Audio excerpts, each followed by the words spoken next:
Crunch faster. I am crunched. I finished just crunching just now. Yes, I crunch ice bad. Hello, everyone. I'm RecV5. And I have Sandman99. I just thought I'd catch that one on the recording. You just... I think I managed to stop just before you did. Fun of it, so people could hear you crunching ice. Yeah, well, I think they get enough of that. I imagine that must be pretty annoying to people when I'm like, you know, playing and like I'm like sitting here crunching ice in my drink. It's just a... Well, I don't know. I mean, some people could be watching and be very disappointed. It's like, yeah, there was no RecV5. No ASMR. Yeah, there was no crunching ice in this episode. Yeah. Why not? But I don't know, like, for me, it's just a subconscious thing. I don't even realize I'm doing it. Yeah, I know. Anyways, we've got a new set of tournaments. Yeah. So, yeah. And somebody wanted me to use a different amateur golfer this time. Or a different novice golfer this time. So I was thinking I was going to go with Yuna. People don't really seem to have a problem if I were to use whatever character I want to use for like tournaments, but I do, at least in order to get Yuna usable for like the impact setting, I need to get her loyalty up at least a little bit. So I'm going to work on that. All right. Means we'll be playing with her anyways, because why not? Let's do this. And Yuna can't hit the ball very far at all, and it's terrible. Oh, and just as a reminder to anyone who might have been watching Sandman99 plays Hot Shots Golf 2, I think I shot a -7 yes, with Mel. You shot a -7. Episode. A -7. You almost shot a -9. Almost as good as it gets for me. No, you can do better. I have faith in you. You're only just getting started. That was like, what, your third tournament? Yep, third tournament. Oh, you're only just getting started. You'll be rocking in no time. And keep in mind, you've got 7 more courses to go. Yeah, so we'll be, you know, keeping up with that too. Yep. And here we go. And hopefully we'll keep up with the this golf a little bit more frequently as well. Oh, absolutely. The only reason we missed a week is because I ended up just getting completely sucked into one of my programming projects on the side. And golf is usually one of the things I don't miss as a result of that. But somehow it ended up being a thing anyways. Just the way the scheduling all worked out, I guess.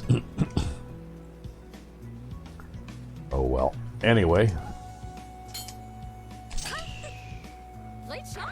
That might be a little overhit. Wow. Or it'll just roll right up to the hole and stop within the circle. Well, it's a little overhit. Yeah, it's only 6.5 feet away, right? Like, hey, that's still a missable putt. I can't believe I had to hit a 3-wood for my second shot, man. well, that was a long hole. You know what? When you have somebody who's a bit lacking in power as well, I mean, that can happen, right? Yeah, it's going to be a real problem. All the time. I have to say, how old is this game now? About 10 or 12 years? Yeah, something like that. Yeah, even from 10 or 12 years ago now, like, you can tell the difference. It's getting to the point where you can almost tell the difference in the way that the scenery appears between one game and the last, right? Yep. It's almost like they made some forward progress in that matter, in that way, right? Well, I think they were... the way that the trees look, and even the way that the contours on the fairways look, and all that kind of stuff. Yep. You know, like I think you'll agree this game actually is a bit better looking than the last one was, in that way. To an extent, actually. There's a bit of a mixed bag for this game because they had to make graphics adjustments on this. Look at that, I hit the green with the driver, but I think I'm going to roll off. Oh well. They had to make graphics adjustments to this and optimize it a ton in order to get it to run on the PSP, and that's why sometimes you see the little jagged edges on things. Yeah. But at the same time, they really focused on making this game look like a very good and vibrant looking game, right? And so it's 6 of one and half a dozen of the other, right? Yeah, I don't really notice the, maybe I don't have as critical an eye as you do, but I don't really notice those things, right? Well, you were close. Yay! Get it in for a birdie. Almost got an eagle there. Almost. I felt like that was better than putting, though. Mm-hmm. Actually, I didn't really even think about it. I didn't even pay attention to where I was. It kind of depends on your degree of control with the, you know, with the chip shots, though, right? Yeah. Like if you're good at that kind of thing, then yes, you are better off than you are if you're putting, because you skip a whole bunch of the breaks and things on the green when you do that, right? Yeah. This looks like a pretty complex fairway. Yeah, I'm actually going to aim short of this bunker. Ooh, and I shanked it too. I shanked it with Yuna's giant-ass impact zone somehow. Wow. Yeah, wow. Oh, it's going to roll almost back onto the But not fairway quite. anyway. But not quite. It's because I wanted to have enough room to deal with this tree situation. Yeah. Well, hitting a 6-iron, you should be able to hit it over that tree anyway. Nice shot. All right. Fantastic. Yeah, I hit that one a bit extra because of the lie, and it looks like I got the worst power percentage possible there. Get a buddy. Is it a down slope? I might have hit that little under hit. Oh, I missed it. You can do I it. missed it. Gonna get a par. Yeah, gonna get a par. All right. Anyway, I have to say that if this game was also made for the PSP, it kind of... I never owned PS the PS... Vita, I should say, yeah. Oh, Vita? Yeah, the Vita. Oh, okay, I have no idea what that is. Oh, it was Is like that the successor to the PSP. Okay. Well, it just goes to show you how good quality high handheld things we're starting to get to be too, right? Yeah, it was basically like having a PS2 in your hands. Nice shot. How big was the screen on it? Actually, it was pretty wide. It was kind of like this. Like, Okay, so you're holding your hands approximately a foot apart? no, not quite a foot. It's about maybe half a foot. It's a green. Good. Okay. I'll So, bring so it if you next measured time, though. diagonally, it probably had like an 8-inch screen or something? Well, maybe not quite that big. Maybe like a 7-inch screen or something. Yeah. I don't know. You'll be able to see if I bring it sometime. Thing Yeah, is too is okay. I've got small hands, so these things seem bigger to me than they are. Well, you'll have to bring it over someday so I can have a look at it. I've never actually seen one. Yes, and I've actually got this game on there. Yeah, they have little like I think they come on like little like SD card type things, right? The yeah. games. Yeah. 14's hole. And it's like the only game I own for my Vita is this, but I own a game for the Vita, and it's this. Yeah. Well, now I wonder, because they still sell a handheld of some sort, right? I don't think Sony does anymore. Nintendo's big in the handheld market, though. That was amazing. In fact, their current console is basically a handheld. Although it has a docking station for when you're at home, I guess. Oh. Weird trends in industry Well, in general. it's just that there's also like some kind of VR machine out there too, right? Yeah, I don't really know about that too much, I gotta be honest with you. Who makes that? I actually don't know. Oh, Steam? okay. I don't know. All I know is that I've seen mods on the Nexus where, you know, within the last couple of years, where they'll have two files. They'll have a normal Yeah. download, and then they'll have a download for the VR Yeah. machine, whatever that is. Maybe it's a computer thing. Yeah, I think it's a PC thing. Yeah, maybe it's Although a I think PC the thing. consoles do have some limited VR capability these days too, if you're into that. Yeah. But some people get motion sickness real bad from VR, so... Oh, I've never really felt comfortable with the idea of trying to play with some kind of headset or something on my head anyway. For me, it's just gaming is an experience on your couch or in your chair with a snack and a friend. Exactly. I'm sitting back here in my recliner, and you know, I'm normally, even if I'm just playing a game for my own pleasure, I don't even use my headset, right? Yeah. Like my headphones, I just adjust the volume to the point where my wife isn't yelling at me that it's too loud, and I play it like that with the speakers, right? Yeah.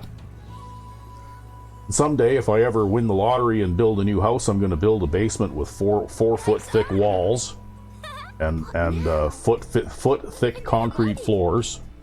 You could probably also just get so that I can maybe hook up my old '80s vintage stereo, even, Too soft. and I can play games and play music however the fuck loud I want. You and could no probably one- also get that noise dampening foam and put it on the walls and things. Well, if I built a basement that had 4 foot walls and a 1 foot thick floor on top, there's no sound would get through that. Well, you're basically talking about I might need the acoustic panels just to cut down on the echo inside, right? Well, so here's a trick on this green. If we had the power and the side spin, we could hit it into this parking lot, and this parking lot kind of area kind of slopes such that you could roll your ball down. You could use that road as a funnel? Yeah, and it would let you drive the green. Oh, yeah. You need a little more power than that, though? Yeah, we need a little more power than what Una has to truly make use of that, though. So let me just see where the pin position is there. It's a right-hand pin position. So... I take it the parking lot is out of bounds? Nope. The house is out of bounds. Oh, okay. But so you could actually hit it off the pavement if you wanted to. I could hit it off the pavement if I wanted to. I just have to think about where I want to put this now. Maybe I just anyway, hit it out here. that would be my dream house, right? I'd have the fully insulated man cave where no sound would escape. And I could play my stereo and do all the noisy things that I like to do, right? Fair enough. 1,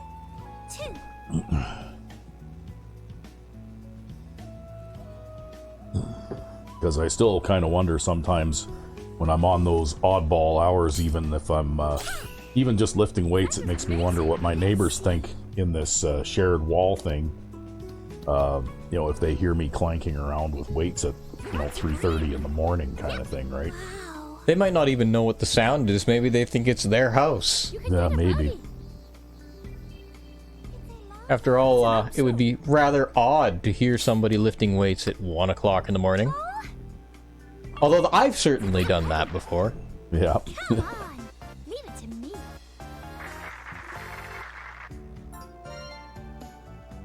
It's just the way that things work out. I find I'm more awake at night. For me, it changes. I mean, for almost my entire life, I always got up early in the morning. Yep. Because I had the kind of job, like the kind of work where you went to work early in the morning, right? Yep. Like you started at either 6 o'clock or 7 o'clock in the morning on site. Yeah. It wasn't the 9 to 5 thing that people talk about. It was more like 7 till 5 or 7 till 6 or 7 until 9 or whatever, right? Yep. Yes, a birdie chance. So I used to sleep pretty soundly at night just because I would be tired, right? Yeah, because you had ridiculously long days. And I did that for, better part of 40 years, right? Yeah. Hole. Par 5. I guess I'd say too with this game is they put a lot of emphasis on how the characters look, right? Like you might notice like Yuna's shirt, for example. Oh, I wasn't really Right. paying attention. One thing I noticed is that over the years, the proportions have become a little bit less bobblehead-like. Oh. Early games, the characters' heads were like huge compared to the rest of their body proportions, right? I think it's just a stylistic choice. But it seems to be a trend over the years, though, that they have gradually started becoming more realistically proportioned, if you know what I mean. In a matter of speaking, at least. Because, this character's head might still be a little bit oversized for the size of her body, but it's not exaggerated to the extent that it was even in the previous game, right? Well, I think, though, too, is a lot of these games, because they're And yes, Japanese it's made... an art style, but maybe that just shows you how, I guess, preferences in art style change over the years, too, right? Perhaps. Well, because when did the first Hot Shots Golf game come out? I mean, was that... 96? Yeah. 90. And then this game came out in roughly, sometime in the middle of the 2010s. Something like that. So that's over a 20-year period, right? Well, when it comes to the whole Japanese art style type of thing, right? Like, they have a wide variety of art styles within that sort of broad scope. And I just chalked it up to that, more or less, right? Like, maybe they had a different team of artists who had different preferences or something. I don't know. I never really thought about it Took that the way, to art tell you the direction truth. in a different way. All it was I just noticed that the general appearance of characters over the course of roughly 20 years has changed somewhat, right? Because you look at the way Hot Shots Golf 1 characters looked, and I mean, this character in Hot Shots Golf 1, her head would be double the size that it is, right? Oh, they were very compact in with the way that they were drawn in Hot Shots Golf 1, except for like the more like quote-unquote like, I guess, mature, powerful characters. Yeah. Which were drawn in a more pseudo-realistic fashion to, I guess, differentiate them from the beginner characters, right? Yeah. And that was probably also a stylistic choice. Yeah, well, I was kind of thinking with Ralph in mind, who was one of the characters that I favored in that game, right? Yeah, versus, say, Raoul. Yeah. Yeah, I'll give you that, actually. Raoul and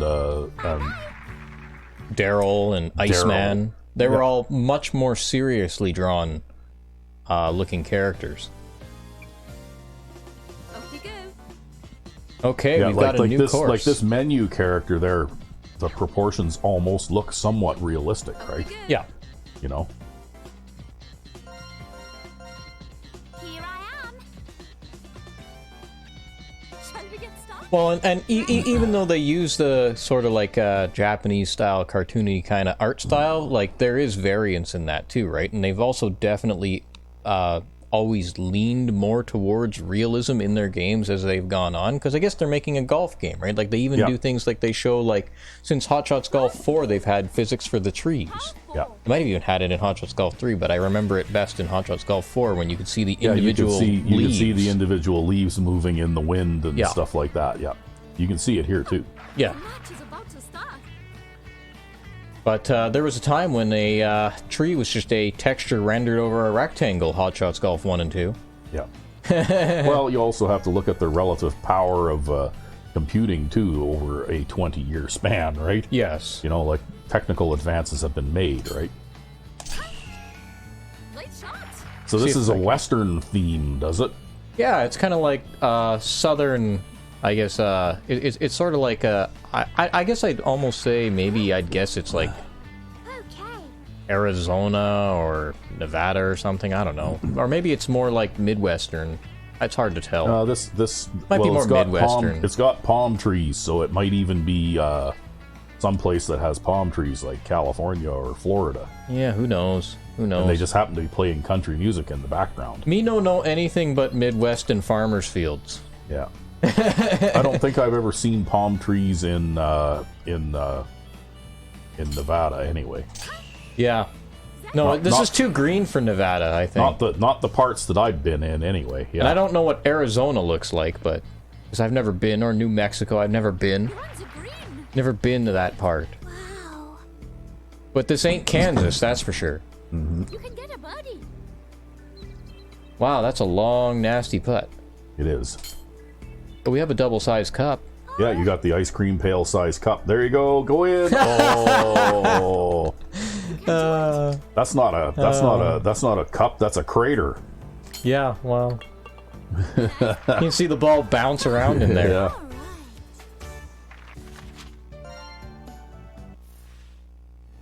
Second hole. Par 3.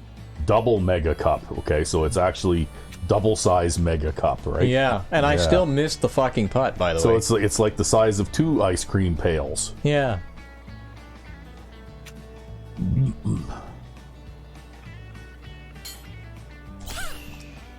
Late shot.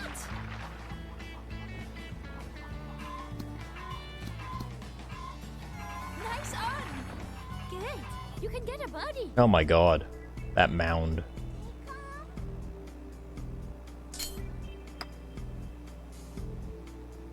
Hey. Yay! Look, the fucking hole in the bottom of the cup is big enough to be a cup. Yep. Wow. Third hole.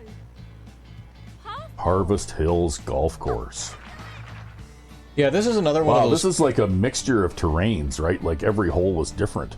Except for the palm trees, I find are a little confusing because they definitely don't seem to fit with the cornfield or the wind farm, or you know what I mean? Like, wow. Well, who knows? Maybe this is some place. This is like this is some totally fictionalized location with about elements of about at least 4 different places all mixed, mishmashed. 4 into different one. biomes. Yeah. That's what this is.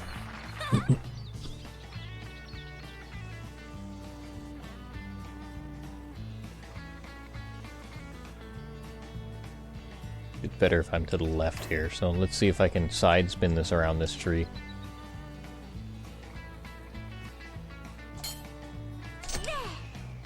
Nice shot. That's it. Wow. There's a mound on the right, so it's better to be on the left. Birdie chance. Well, you know what? Not that it matters. You should be able to just slam this in and they can almost ignore the break. I don't trust myself to be able to do that. I gotta be honest with you. I don't trust myself to be able to do that. Yeah. I mean, we already missed one putt. Poor fool. Yeah, that was a pretty long putt, though.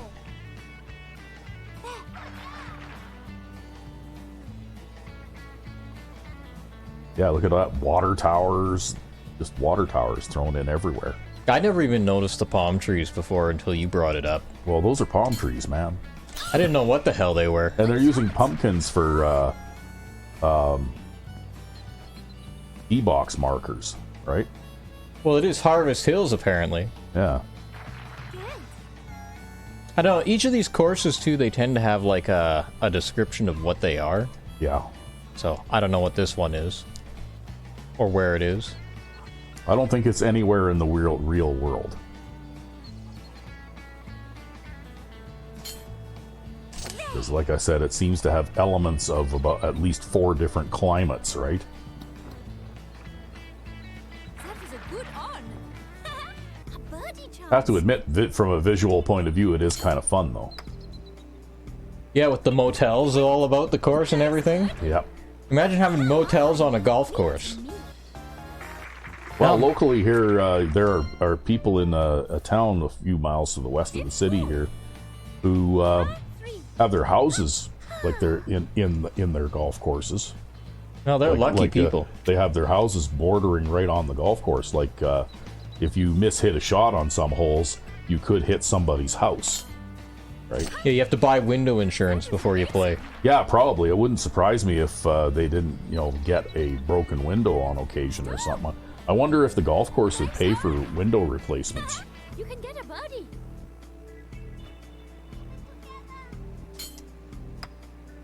I know I certainly wouldn't. If I accidentally broke somebody's window in a situation like that, I'd be like, doody-doody-doo, wasn't me. Yeah. I didn't see who it was.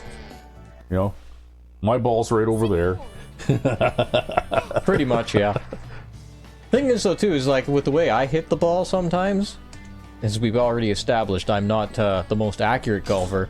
I might not even realize I've broken your window because I might not know where it's gone. Yep. Well, it was an upscale neighborhood too, right? Late shots.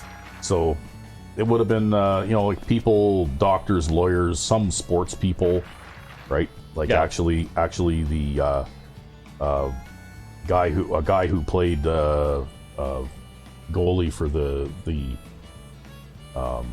Oilers hockey team. Mm-hmm. One of those guys from back in the day, like back in the 80s kind of thing. Well, he had a house there, right? In that neighborhood. Ah, Shots. gotcha. See. That's overhit. Stop.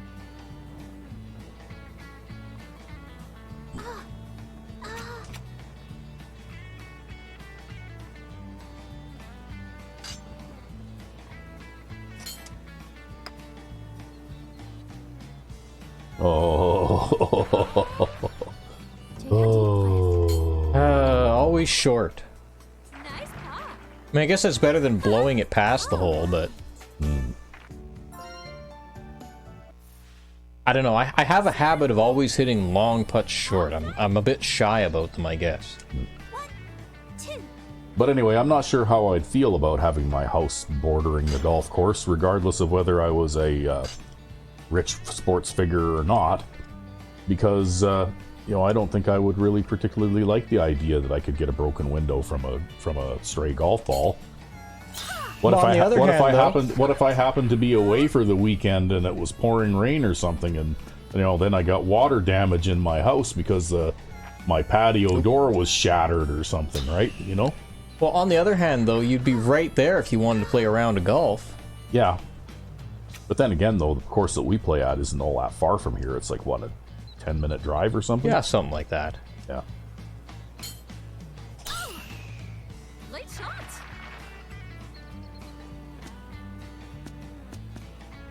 Three-shot par 5.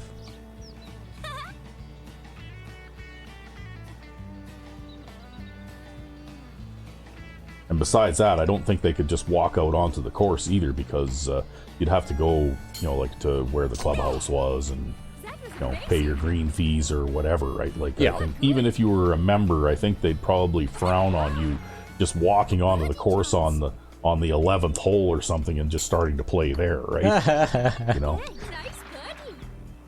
Way. Hey, what they don't know won't hurt them, right? Yeah. Well, that's why they have course marshals, though, right? Yeah, that's true. You just gotta play around real quick. Par 4. Speed golf, man. Yeah, I gotta say, a lot of these holes are very long for Una. Yeah, well, 440 yards is a pretty long par 4 anyway. In real life, typically they're usually more between, say, 325 and 400 yards, right? And I mean, I guess it's a pretty a long-ish par 4 being close to 400 and a average one being somewhere between 350 and 400, right? But I mean, don't get me wrong, I guess it's a pretty downhill tee box. But the approach to the green isn't easy either. And I think I hit that front bunker because I didn't get super backspin, so we won't have enough loft. Oh, no, you made it we over. hit the front edge, but we bounced at an odd angle.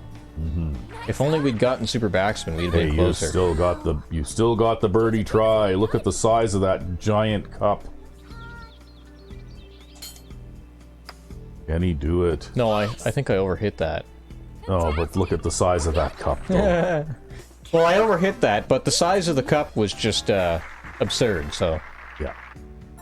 it's fine. Don't worry about it. Ninth hole. Par 5. Oh, this is the final.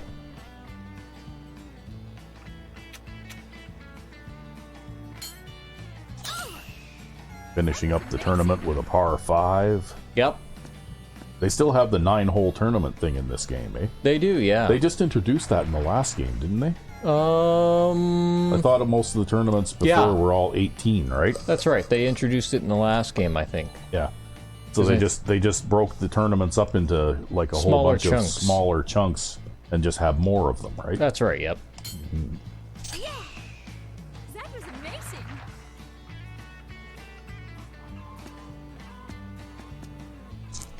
See, whereas if it was like a real life tournament, well, you'd have to play like 72 holes or something, right? Yeah, well, you'd have to play... I think the way they structure them is it's 4 rounds, I think.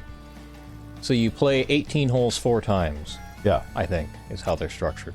yeah, which is 72. Oh, yeah, okay. Well, if your course... yeah, no, you're right. You're right. Well, at least when I went to school, that's what 18 times 4 was. I can't do math. It doesn't matter. You know, I might be a computer programmer by profession, but that doesn't mean that I can actually do math. Birdie chance. Have you seen the state of software? Have you seen how buggy it is? Yeah. Have you seen how broken it is all the time? There's a reason for that. Yeah, well, you know what? Going into civil engineering, I pretty much had to be good at math. It was a given.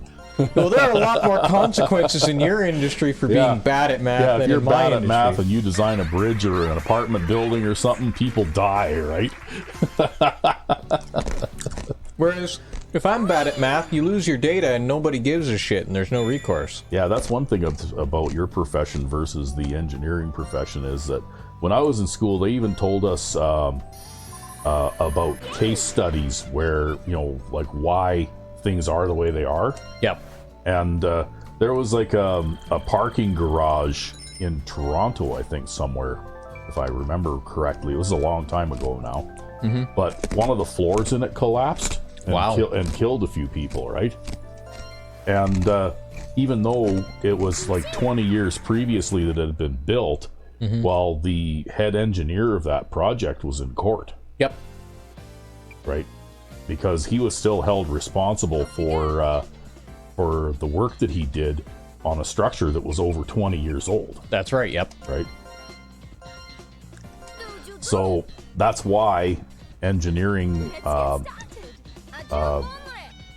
standards are what they are, because like you could, 40 years later, when you're like an old man with one foot in the grave, suddenly find yourself in court because the bridge that you designed collapsed or something, right? Yeah, and they want to know why. And they want to know why. Yeah, I think, what is it? They're supposed to stay standing for... There's like 100-year thing? Like it's supposed to be for your lifetime and then some? Well, I would say that if you die, then you're no longer going to be liable for it. Oh, this tournament is on here only as we're going to see the back nine now, huh? Yeah, we're going to see the back nine now. Okay. And we're going to see how much trouble I can get myself into. But that being said, I was Maybe we won't. never actually the engineer with the stamp and all that kind of stuff. I was one of the field type people who collected the data and did the field measurements and all that kind of stuff. So yeah. So if something went wrong in a project that I was involved in, well, I wouldn't be the one who was held responsible because I'm not the one who approved the work. Yeah. Right? That being said, I was still trained in such a way that any work that I did is supposed to be of high quality, so that the guy who is stamping the drawings or whatever doesn't have to worry about whether or not he might end up in court, at some point, right? Yeah. Nice birdie. And at least in my personal experience, actual professional engineers were more less field guys and more administrative types, Yeah. They were like project managers and, guys who would oversee entire projects involving sometimes dozens or even, a few hundred people kind of thing, right? Yeah. And the kind of work that I was doing was I was like one of those many people that was contributing work to the project, right? Yeah. Nice on. See, you can get a birdie.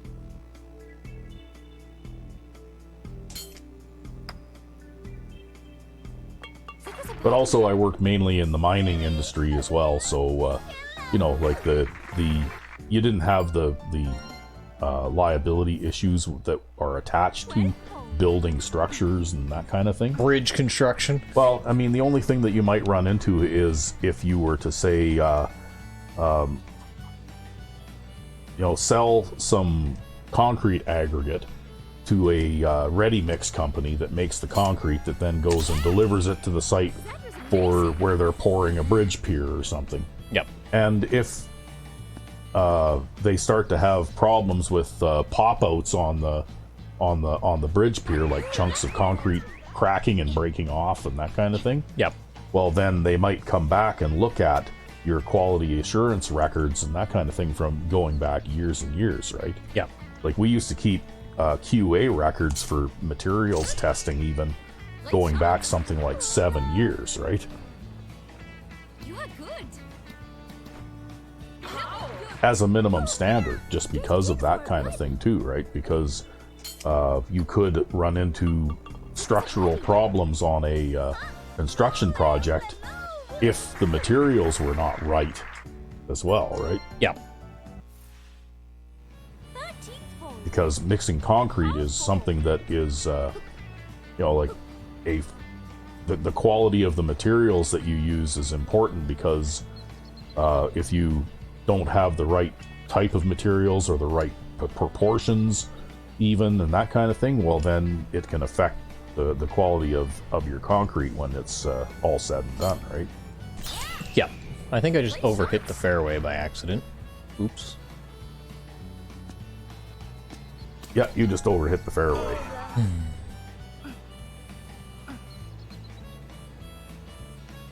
Oh well.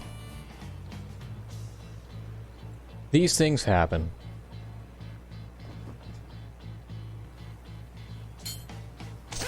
But that's why they have, like, you know, like, nationally agreed upon standards. Like, in Canada would be CSA, and the US is ASTM, and actually in Canada we use a fair amount of ASTM standards as well, right? Yeah. Well, we have standards in my industry. They're those things that nobody follows, right? And most people have never even read, and most people don't even know about.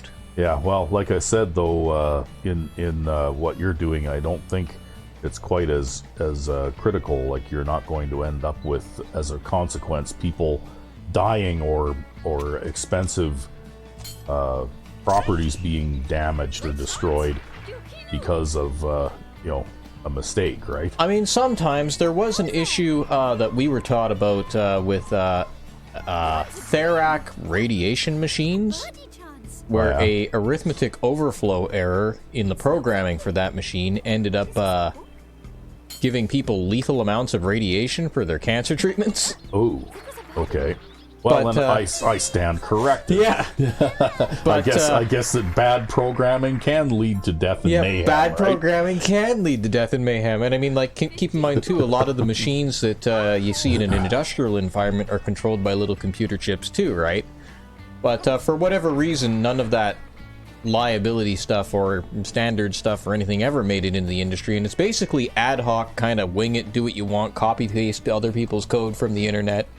Right, like, there's this whole meme that goes around between programmer circles where it's like, you see the artist and he goes, "We just have the same ideas," and then the other artist goes, "No, you stole my idea," and then the programmer goes, "Dude, I stole your code," and then the other programmer goes, "Dude, it wasn't my code." So, you know. Nice shot. Well, that was a perfect shot. Although I might end up behind these trees anyways, which is kind of what I was trying to avoid. Guess I'm not behind them. I'm okay. We have room. Yep, you have room.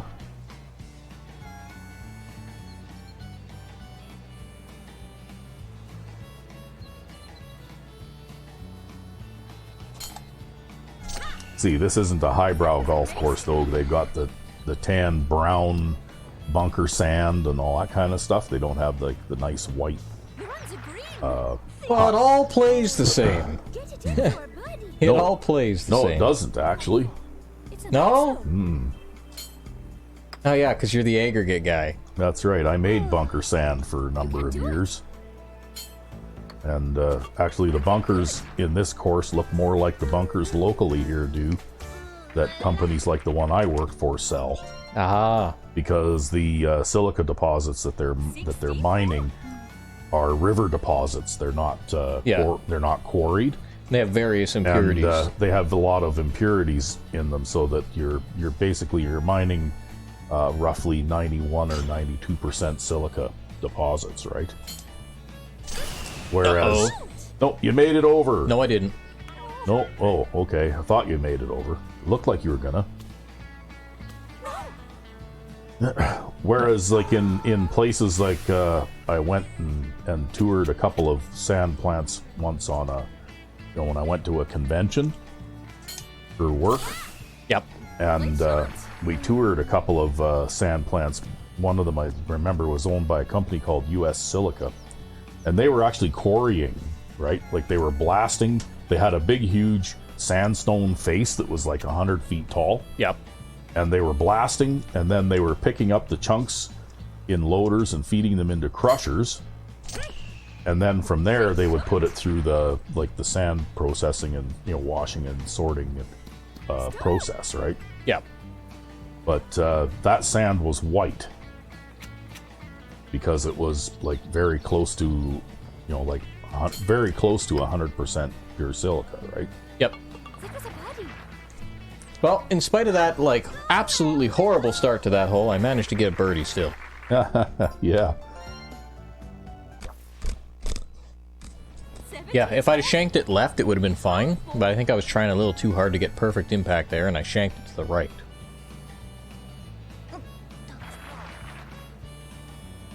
I hate these windmills. Wow. I hate windmills. I'm surprised that those windmills would even be in play, because in real life, those things are like 300 feet tall, right? So those are scaled down versions of them. Like just the blades on those are 100 feet long, right? In real life. Well, I ain't trying to drive the green, because I'm not blowing my round hitting a windmill.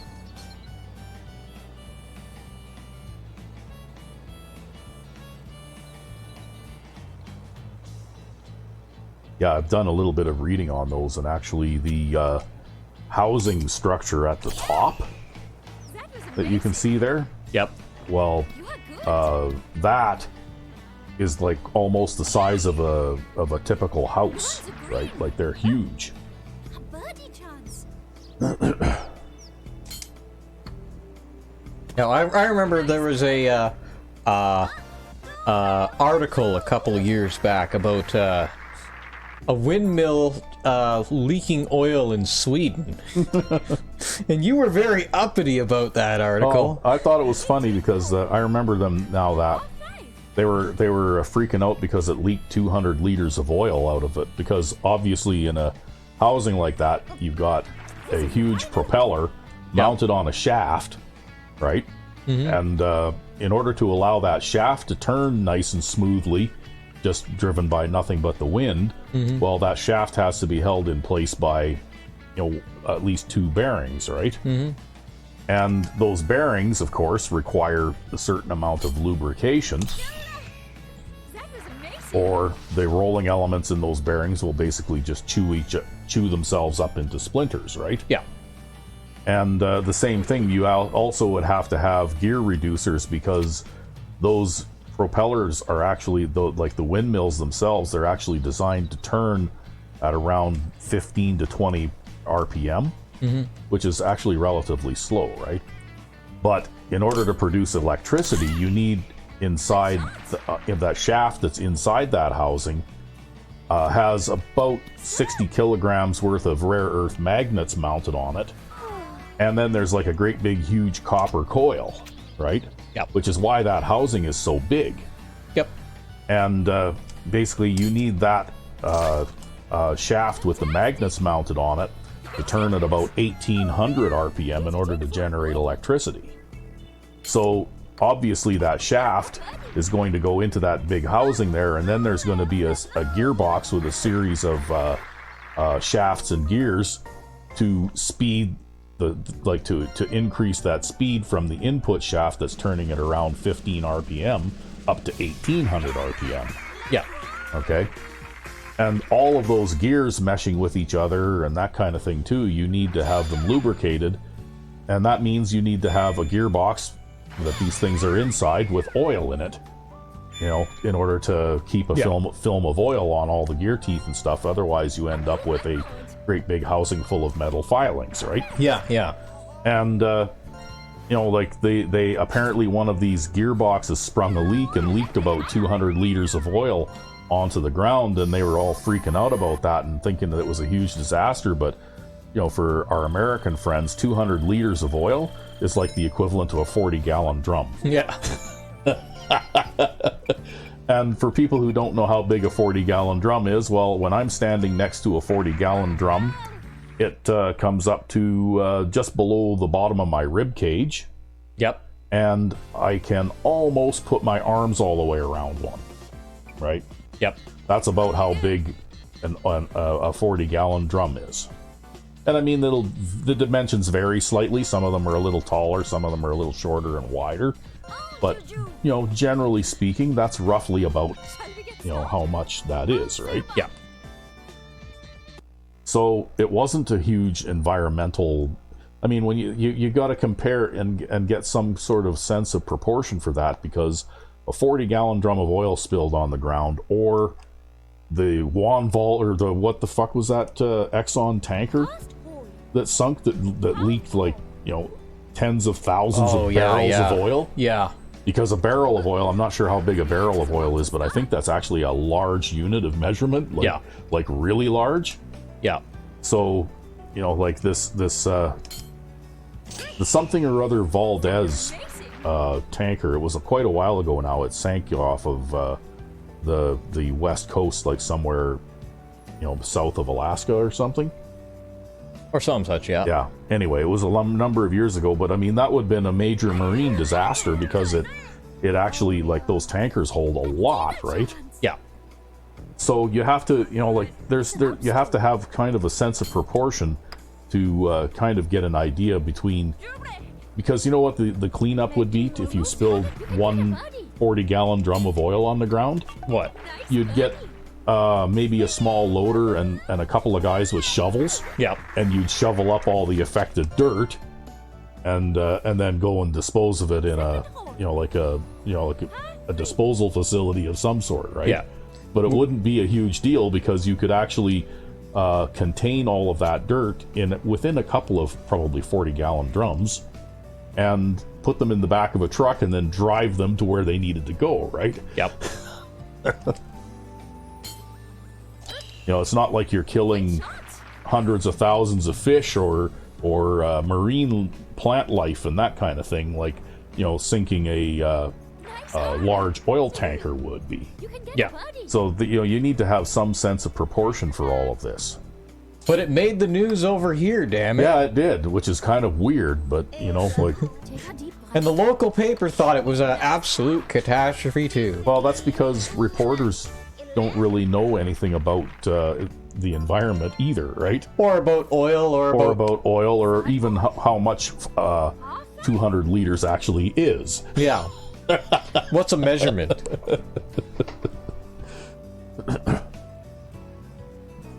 So this particular tournament is no spin tournament. In fact, I would even go so far as to say that even if that spill had been 2,000 liters, that still wouldn't have been a major environmental disaster. Right? The cleanup would have been relatively easy to do. And even if you were really environmentally touchy and you wanted to, like, take the affected dirt and go and deposit it, in a place that's made for such things, well, you would still be able to load all of that dirt probably into the back of a, like maybe a couple of tandem axle gravel trucks, right? Yep. And haul it to where it needed to go.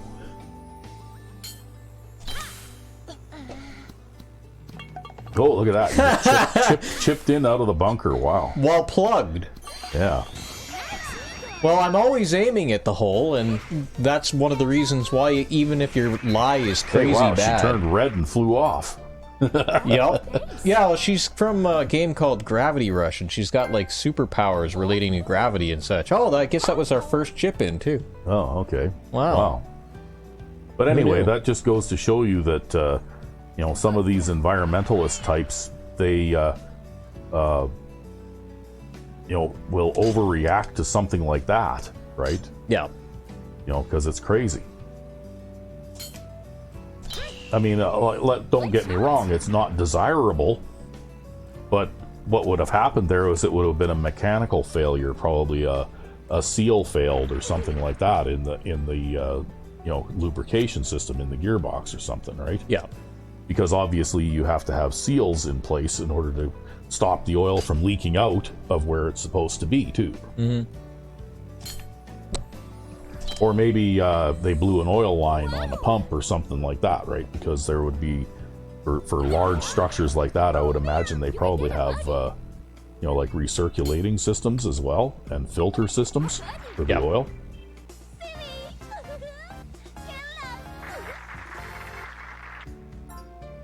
Oh, yeah, but that bunker chip in, that's why you always aim your shots as if you're trying to put them in the hole, even when you're in a bad lie. Because you might just get the right power percentage in order to sink it and put it in. Yep.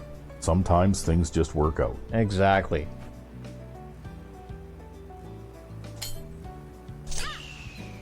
That was amazing.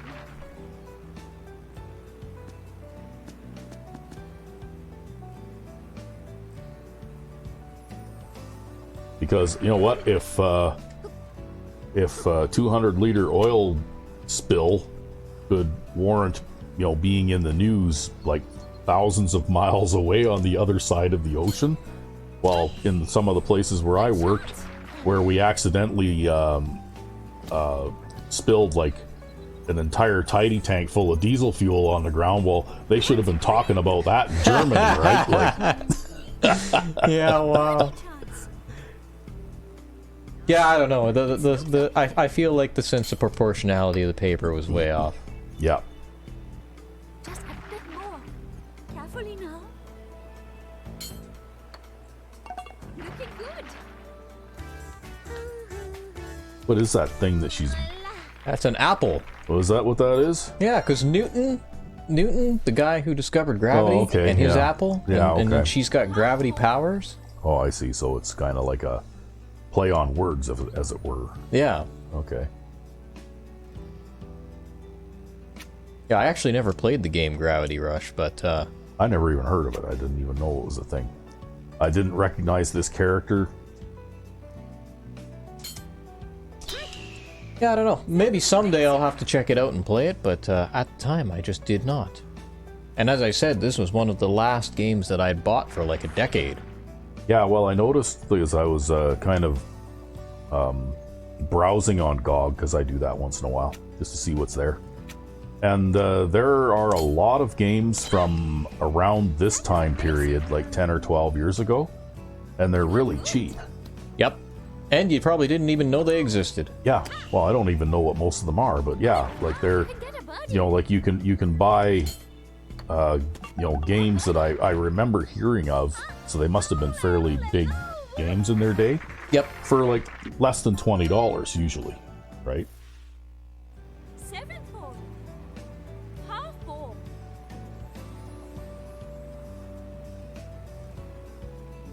So what's the difference between this tournament and other ones that you've played today? No spin. Okay, so this is like a milestone tournament, this one?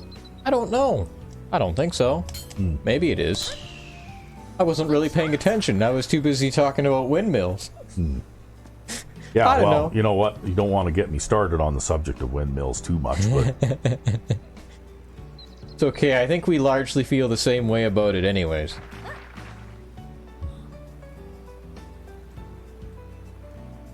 But yeah, no, if there's any tree-hugging environmentalists out there, they will not like me very much. well, we do come from an oil place, right? Where oil is the big industry locally, so... Well, the thing is that the problem is with the amount of materials that you need in order to build this structure that's 300 feet tall and has, you know, like windmill blades that are 100 feet long. And you can imagine how much those things must weigh. Like the shaft that thing is mounted on must be absolutely massive, right? Which means that the bearings that are going to support that shaft are going to be absolutely huge. Yep. And, you know, like you're still going to need a fair amount of oil to lubricate all of the machinery inside that housing at the top. Yep. And you need to dig up, you know, like in order to... for the land-based ones, actually, there's two different kinds. They have ones out on the ocean too that are even bigger. But the land-based ones are the ones that basically are geared up to the point where they have a shaft that's actually turning at about 1800 RPM in order to generate electricity. But the ones in the ocean are designed without that, so that there's no gearing up, right? So the whole shaft basically turns at 15 or 20 RPM, but they need 600 kilograms of rare earth magnets inside a woven copper coil. Yeah. So 10 times as much rare earth magnet material, right? Yep. In order to generate electricity at that lower speed, which means that the housings are absolutely huge. They're proportionally larger, right? So, you know, with all the steel and all the rare earth materials that you need to build these things, And all the mining operations, all the and mining smelting operations. and so on that you would need in order to support this stuff to make these building materials. Yep. Well, that's not very environmentally friendly either when you look at it. Yeah. It's not really any better, I don't think. No, probably not. It's just different, right? Yeah. You're trading one problem for another. That's exactly. You're trading one problem for another. It's just like the battery-powered car thing, right? You know, like if you go to all 100% battery-powered cars at some point, well, yeah, you're going to reduce your, gasoline and diesel fuel emissions and all that kind of stuff, but then you're going to have a massive disposal problem. What are you going to do with all these toxic materials from these batteries when the batteries no longer work? Oh, that was almost a really good putt.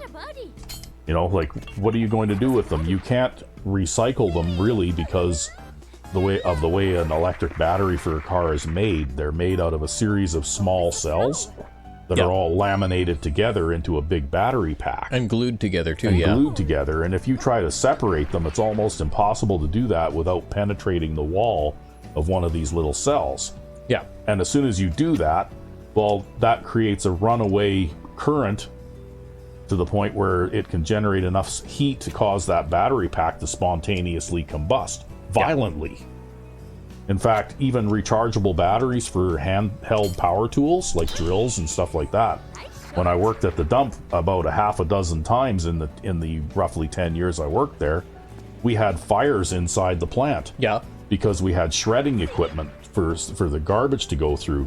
And if somebody threw rechargeable batteries, which were about the size of my index finger, right, into their garbage, and there's no way to sort these out and find them because they're relatively small.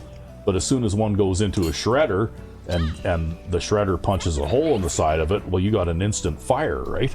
I'm not surprised by that either, because they had problems with phone batteries a number of years ago. Basically, where they were spontaneously combusting. As soon as you have a positive and a negative pole with no resistance for the current, you get runaway current that generates huge amounts of heat, which then starts fires, right? Yeah. And that's why, in those videos you were showing me of the Chinese garage with all the electric bikes. Oh yeah, the electric and in a row, one of the electric bikes just explodes. Yeah. And there's no one near it. Like, it's just sitting there parked, and it suddenly just explodes out of the blue. And then it lights every other one on fire inside the entire garage, and people were dying from smoke inhalation and all that kind of shit, right? Yep. Well, like your car battery packs are like that too. They're built in the same way. Yep. And so, like, I did some reading on that because people are going, well, we'll just recycle the materials. It's like, well, you know what? Less than 5% of all batteries currently are being recycled because it's impossible to safely take them apart to get the stuff out that can be recycled. Yeah. So basically, what are you going to do with all of those dead batteries? And now, are you going to bury them? Because then you've got a big landfill problem, which is an issue too, right? Yeah. It's one of the reasons why countries like Japan sort their garbage into two different main streams, burnable and non-burnable. Because we did a little bit of reading on that. Yeah, because they're trying to reduce, and that's why here in North America we do things a slightly different way, but I don't think it's as good. Where we have three different garbage streams here at the house. Yeah. Right. We've got kitchen scraps, and we've got recyclables in blue bags, and we got regular garbage, right? Yeah. But I think that it would be better to have just the two streams, because then you can use like clean incinerators to generate electricity too. Well, see, I'm a little bit evil in terms of my garbage disposal habits. You see, for me, I also have a 3-stream garbage system, and it's the garbage, and then the second garbage that comes in a blue bin, and then the third garbage that comes in that other bin.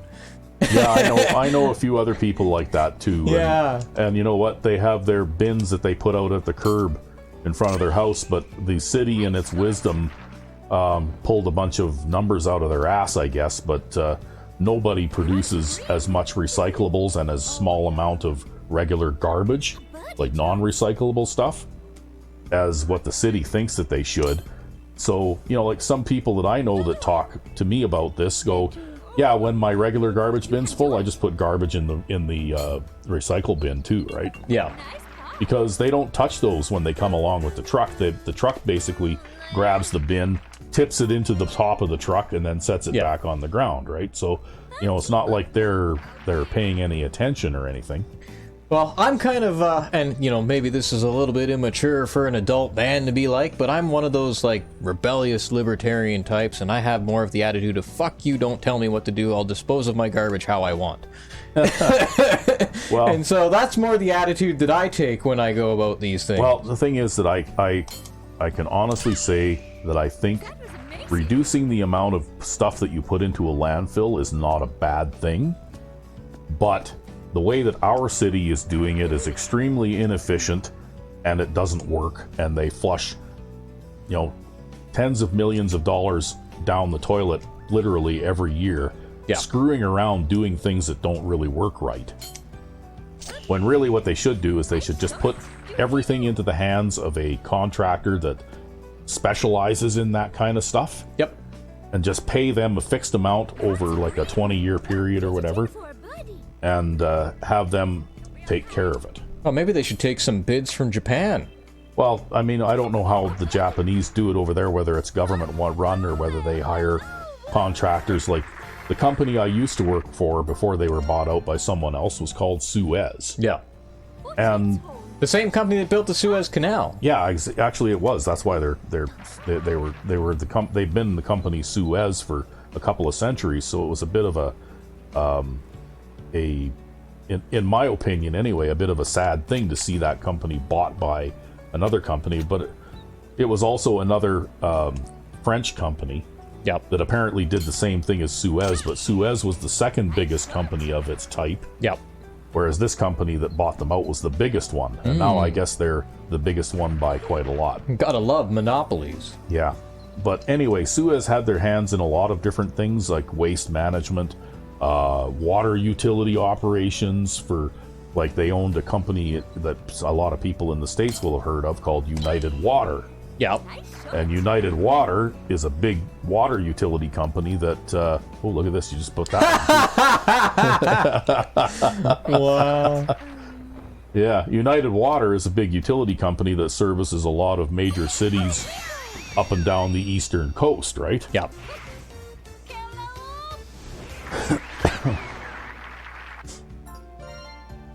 So, like they even operate, they do building operations and maintenance, like, what's the name of that big, huge building in Dubai that was like the tallest building in the world for a little while? Is it the Burj Khalifa? Yeah, something like that. I don't remember now. I remember reading a company newsletter, though, about the maintenance operations for that building, because Suez had the maintenance and operations contract for that, because, like a building that size is going to have huge electrical systems, air conditioning, like HVAC systems, and lighting, and even things like elevator.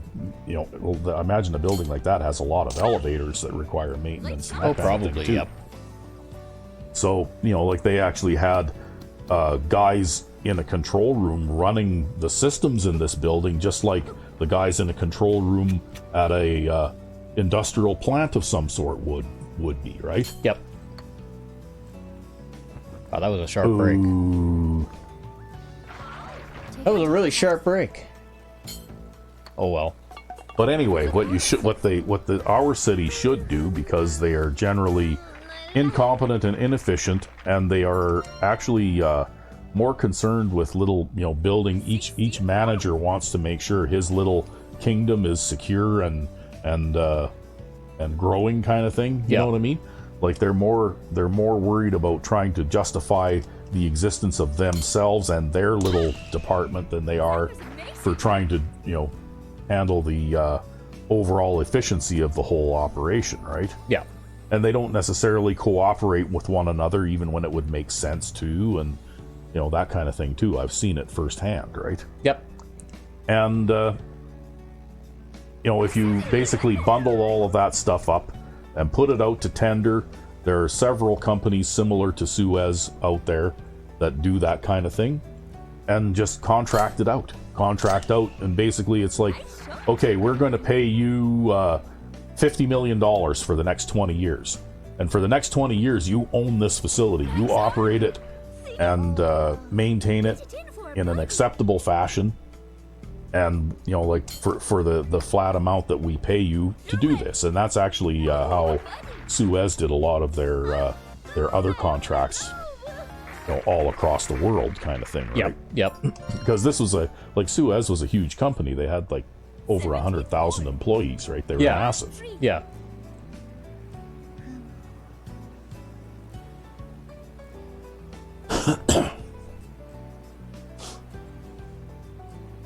And that's generally was the model that they had. Like here was actually unusual in that it was a very small.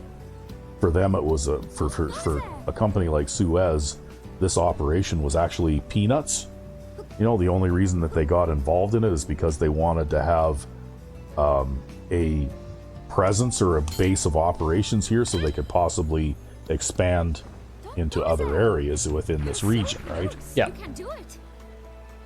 But for them, the little bit of money that we made on contracts for operating and maintaining plant facilities out at the dump there was a drop in the bucket compared to most of the stuff that they did, right? Yeah. 18th hole.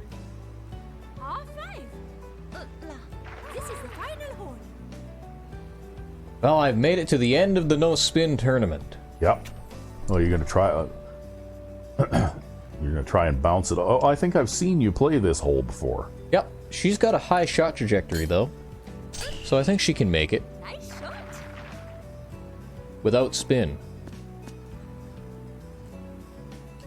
Okay, got to hit that down slope. Wow, look at that.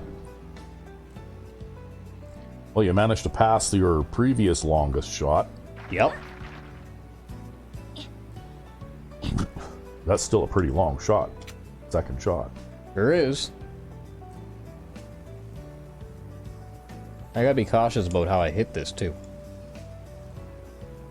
But anyway, my opinion is that municipal governments should not be trying to run operations like that themselves. Because the amount of payroll that they have to maintain in order to do it properly, and the fact that most of the people who work for them kind of become citified, you know?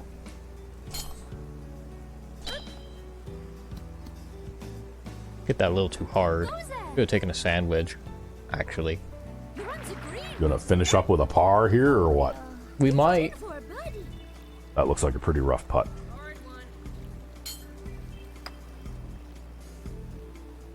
Oh, close. Carefully Not now. quite. Gonna finish up with a par. Yeah, minus 14. That's not bad, though. 11. Yeah, I can't remember if I did. I think I attempted to put spin on that shot, but the no spin rule. Yeah, you probably tried to do Yeah. it just because you always do Out of anyway, habit, yeah. right? Yeah.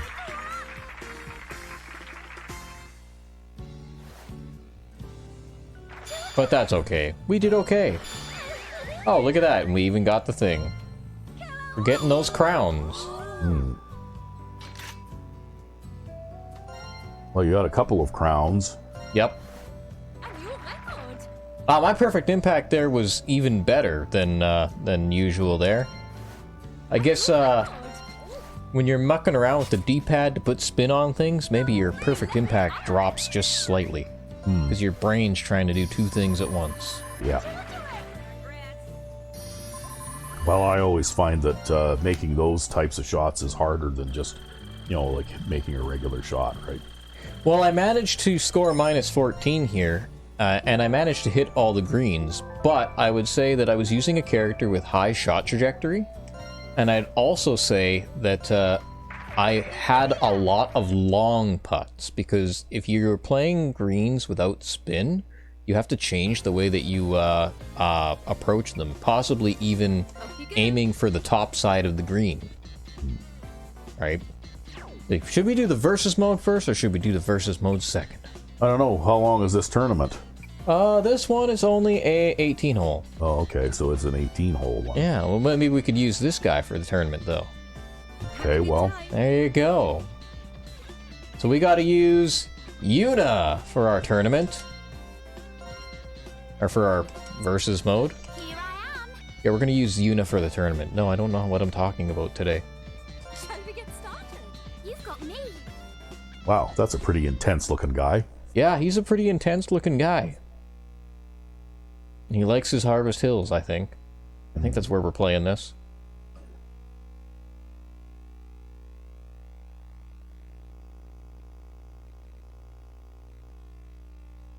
Tenth hole.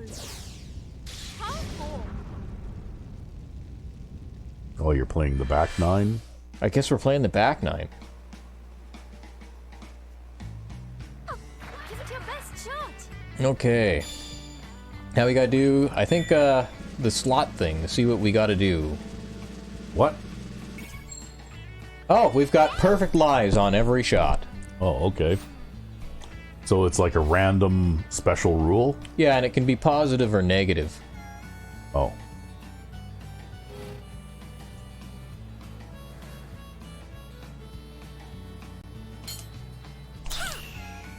Nice. Well, at least we can hit spin again.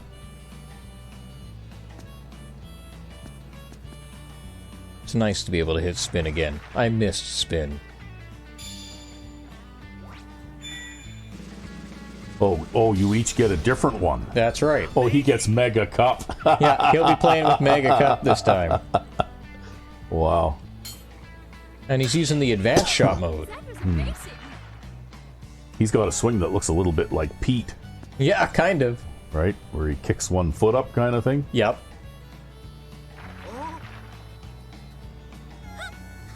He also hits the ball almost 30 yards further than Yuna. I have to hit a 5-wood to this green. That being said, though, you have a perfect lie.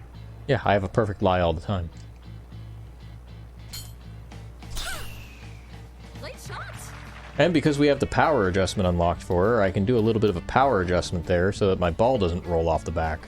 That was a good on. Yep.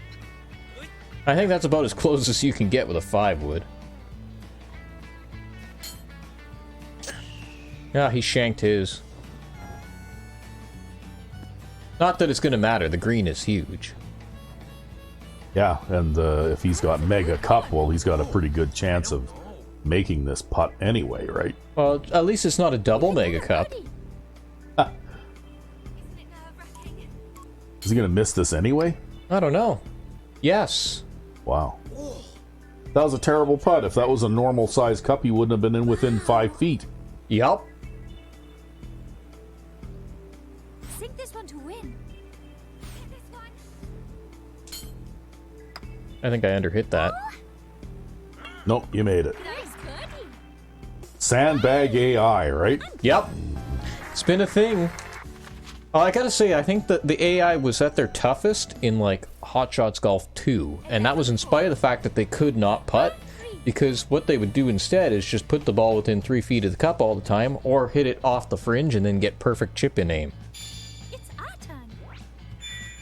Oh, you get a random thing every hole. Yep. Oh, okay. So it's raining for us. And I hate the rain.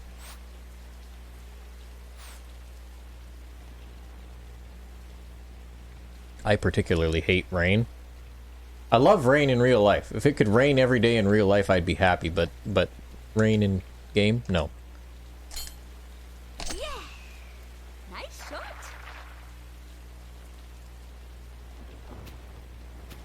Stop. You're on the green. Because it throws your feel off for everything. Mm-hmm. No wind. No wind, okay. It's not like the wind on this hole was very strong to begin with. He still shanked it. Oh my god! Put it in the water.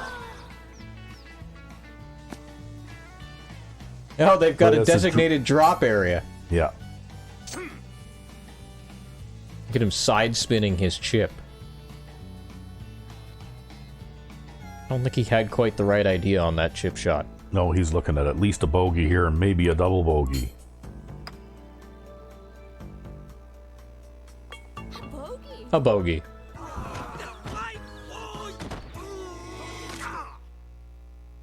Wow. Sink this one to win. Sink it. It's an upslope. His sportsmanship is definitely in play, Nice birdie. but that's okay. I did it.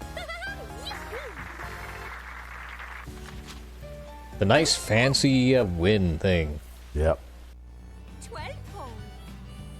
Half four. Our turn to go. Ooh, I've got ×2. Teeny cup and random flyers. Those are both terrible ones. Wow. You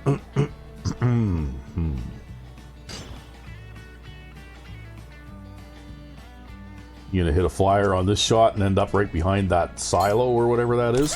I don't think so. That was amazing.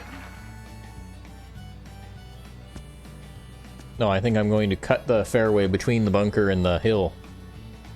And get myself a nice open look at the green there. This is a long-ass hole, too. I kind of like this, actually. This is, what's a tornado cup? I have no idea. I have absolutely no idea. Yeah, I like this idea where you get, you know, like different random conditions for every hole. Yeah, yeah. Yeah, that's cool. Well, maybe when we play our round of golf eventually, we'll have to give it a try.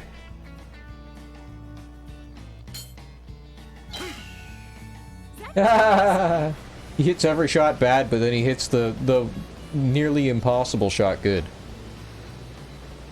Oh, okay, I see what it is doing. It's trying to suck his ball in, I think. Oh. Our turn to go. So is that going to affect his putt then, or what? I have no idea. Probably. If he gets it anywhere near the cup, it's probably going to go in.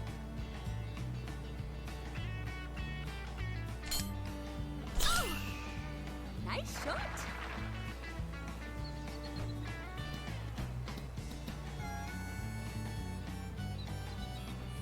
You're on the green. Yep. Let me see. Get it in for a So he might win this, right? I think he hit that too hard, but it might not matter. See?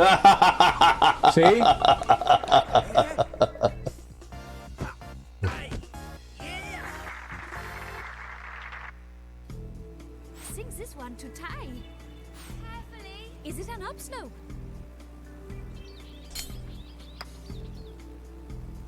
Oh. Literally, the cup is only the size of a fucking golf ball. Yeah. It's all right.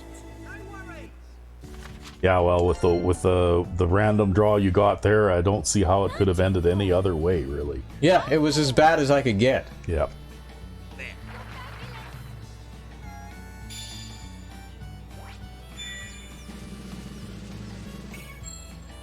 Unlimited power shot. shots. Okay. Which he's not going to use anyway. Yeah, which he's not going to use anyway. That was amazing. Although he's put him over on the right side of the fairway there, and he might stay on that. It's a big, wide area, but he's going to have a nasty slope on his ball. Okay. What can we do here? Random flyers again. Well, I guess it's not a big deal if I just don't hit any hazards, right?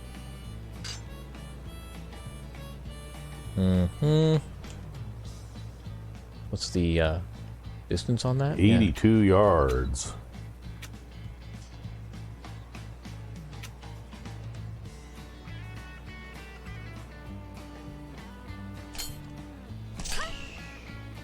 Take a little bit off that, but we'll see if we can put it over there.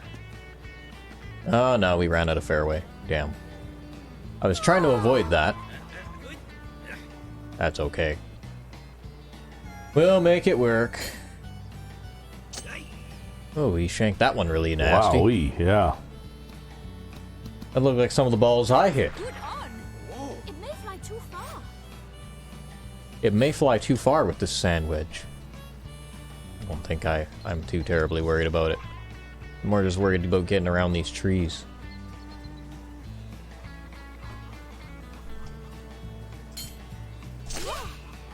Of course I hit a flyer, but I put it in the water anyways. Yeah. Because I hit the fucking bush. Yeah. That goddamn bush. Oh, you're in so much trouble now. Yeah, no, I think this is a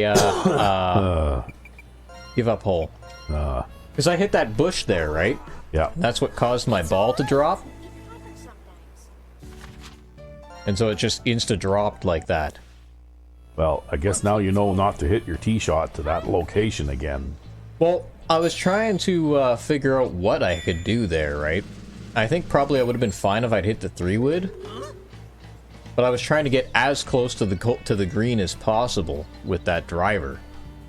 So maybe I was being a little bit greedy, because I thought about the 3-wood. Insight impact means you can't see what the impact is going to be. I have no idea. Yeah, that's what happened, right? Oh. Yeah. You know how the circle closes down toward... Well, it disappeared. Ah. While it was still really, really big, right? Oh, you got Mega Cup this time. We got Mega Cup this time. Well, that's nice. He couldn't even hit the green because he couldn't... see the impact zone. Yeah, he couldn't see the impact zone, right?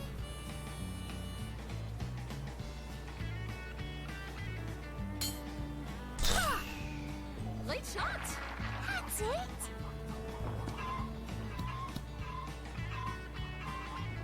Nice on. Yep. Watch me miss this putt anyways. That's You see that? too light, maybe. No, he's fine. I guess it's really strong downhill slope. What a nice approach. Hey man, he managed to get perfect impact without seeing the impact zone. It's a down slope. Oh. Nice birdie. Yay! Me. Easy.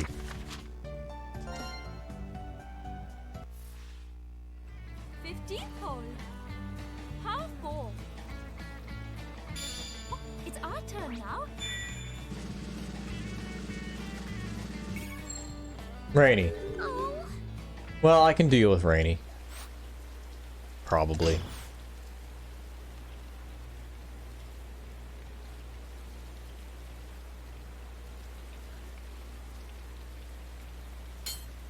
Flying high. Late shot.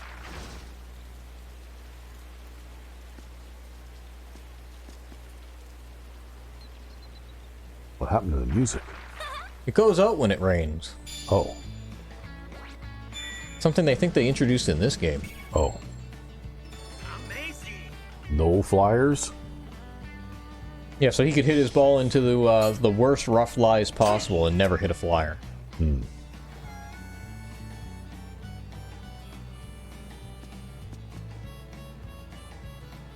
Well, he's going to be in almost the same place as you. About 20 yards back. Yeah. Oh, man. He's just shanking it all over the place. I can't believe he hits some of these shots the Wow, way he that's does. got a lot of speed. Is that even going to stay on? Yep. Oh, okay. It must be raised. Okay, it's raised at the back. Two. It's our turn now. And now it's raining. You can tell it's our turn because it's raining. Yeah, and the music stopped. Got to find a chair. That was amazing. Oh, nice. No? A chair? Yeah. Oh! Because if you can't find Musical a chair, chair. if you can't find a chair, you're out of the game, right? Fuck. Really? Get it in for a birdie.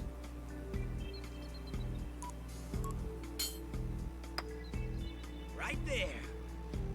Oh. Oh, what happened? Not quite. Sink this one to win. Hit this one. Is it an upslope? It's a slice. I don't think I hit that hard enough. Oh, I did. Hey. Yay! I'm good. We're doing good.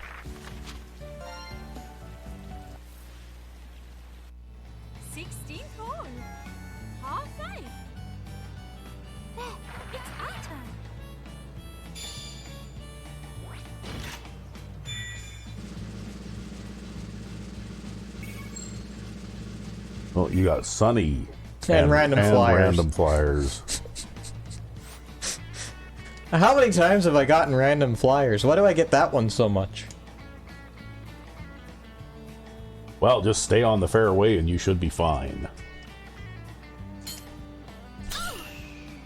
That was amazing. Oh, we have a really big crosswind here anyways. But I think I'm pretty much playing 3 to the green. Good. Oh, well, actually, this hole's a little shorter than I thought it was, but I'm still playing 3 to the green. Mega Cup and no flyers. See, because he's trailing, he gets the advantage, right? Maybe? I mean, I think it might also be random. Oh. Well, it looks like he managed to hit the tower thing. Yeah, we ended up here once. Mm-hmm. I don't know if you can hit a 5-iron out of that. No, you can't. You can't hit a 5-iron out of that.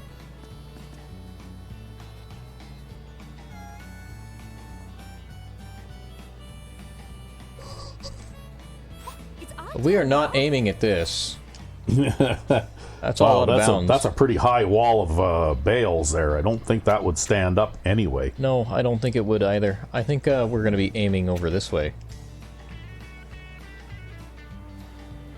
I almost ran over one of those hit one of those big round bales once. Wow, you almost died. Yeah, because they're huge, right? Like, they're not as big as they are, obviously, in this game, but they are probably 5 feet high when Yep. they're lying on their side, and they probably weigh a ton or more, right? Yep. But I was driving to work one morning, and it was really, really early out, and I think a local farmer must have been hauling them, like, on because a lot of the farmers have, like flat decks that they have for, hauling if they have the kind of equipment where they make the big round bales, right? Yep. And I think one must have fallen off the back of his flat deck. Yep. Because I'm driving along and it's pitch dark because it's like 5 o'clock in the morning, right? Yep. And I'm coming down the hill toward this bridge, and all of a sudden in my headlights there's this big huge round bale in the middle of the road, right? So, both feet on the brake pedal and pulling on the steering wheel really hard in order to not run into this thing. Yeah. Because it was like, fairly narrow, like side road kind of thing too, right? It was only 2 lanes with no shoulders kind of, so there wasn't very much room to steer around it. Yep. And so yeah, I mean, then I called the RCMP to tell them that there was like a big round bale in the middle of the road out here, right? You can do it. And apparently 2 or 3 other people had nearly run into it already. Ah, fuck. Sink this one to tie. Nice par. We're going to 17. Let me hear Yeah. you make some noise. And actually, even deer crossing the road in that area was a big problem too, right? Yep. Because there were herds of deer that would live in that particular area, like during the certain times of year, and they'd always cross the highway in the same place. And every year, like some of them would get thinned out a little bit by the local motorists, right? Yep. And so anyway, one morning I'm driving to work again, and my boss passes me because I'm driving a company truck, right? Yep. And I'm driving probably at about, 70 miles an hour or so, like, which was, I think, more than fast enough for a road of that type. And he passed me like I was standing still. And I can see him in the distance up ahead of me, and there's this, old van driving down the road. Yeah. Oh, I think you mishit that, hey? Yeah, well, we've got different shot type for every shot. Oh. And I haven't been using this one, so I'm not used to it. Oh. And then we've also got limited clubs, so But I probably won't be able to make the green now. But anyway, he's doing probably, I think there were governors on those trucks at 160K, Yep. which I'm not sure what 160K is in miles per hour. It's probably about 100 miles an hour or thereabouts, right? Anyway, he passes me, and he probably had it pinned, right? Yep. Yep. And he pulls out to pass this van that's about a mile or so up the road in front of me, because it's, like, I can see that far, because it was at that time of year it got light out a little earlier. He just sculled that. Yeah. And all of a sudden, that van locks up the brakes. I can see his brake lights come on hard. And I see my boss's truck suddenly with it, and there's a huge cloud of smoke. And my boss's truck swerves out into the oncoming lane, and then back in, and then back out, and back in. And he finally manages to get control of it again and get it stopped. And when the van, of course, pulls around him and just keeps on going because he was driving like a total idiot, right? So yeah, that guy didn't really feel like stopping to help him. I'm not sure I would have either. Except that, you know, it was my boss and I was following along and he knew I was there, so I figured I'd pull up behind him and see what happened. Yeah. He hit a deer. Oh, God. At like 90 miles an hour, he hit a deer. And you know what a deer looks like after a pickup truck like that hits it at 90 miles an hour? Nothing much left? There was nothing much left. There was like, it literally knocked some of the guts out of it right on the road. Like, wow. I recognized a couple of things that looked like maybe a kidney or something laying on the road, right? Like it literally just exploded this deer. Wow. And then couldn't find the deer carcass anywhere around, but about 100 yards up the road, suddenly it landed, I guess, in the ditch. Yep. And then there was a red swath of flattened out, like, tall grass in the ditch, where the carcass actually slid for a while before it finally came to a stop. And I'll tell you, that deer the body of it, every bone in that body must have been broken because laying on its side, it was maybe about 6 inches thick, right? Fuck. It flattened deer. Yeah, and what happened was it when he hit that deer with that amount of force, it basically exploded the radiator. Yeah. Right, and shoved it and back into, shoved it back into the cooling fan, and stalled the truck. And the reason that he was all over the road like that is because when you're going that kind of speed and suddenly you lose power steering and power brakes, well, that would definitely affect the handling of your vehicle in a bad way, right? Yeah, no kidding. He's lucky he didn't roll it or put it in the ditch and roll it over or something, actually. Wow. But yeah, his truck was a write-off. Like, it completely destroyed the truck. He hit that deer so hard. I'm not surprised at all. Yeah.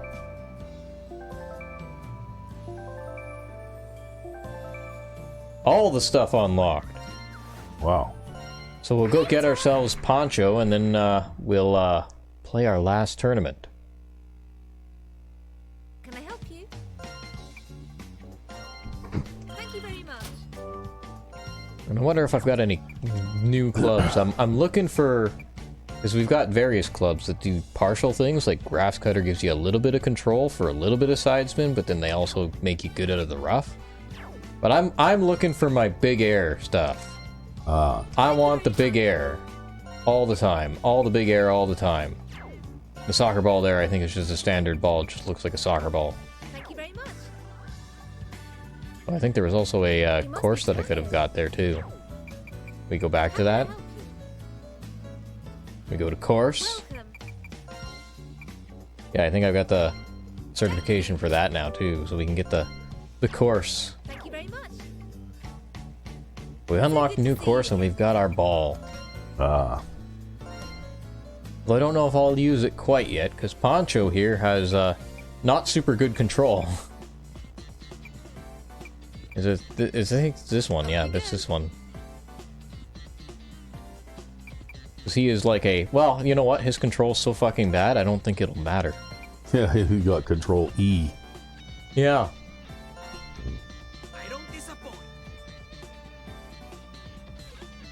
His control is terrible. Oh, you got a new caddy, too. Yeah, we got a new caddy, too. We've got Carter.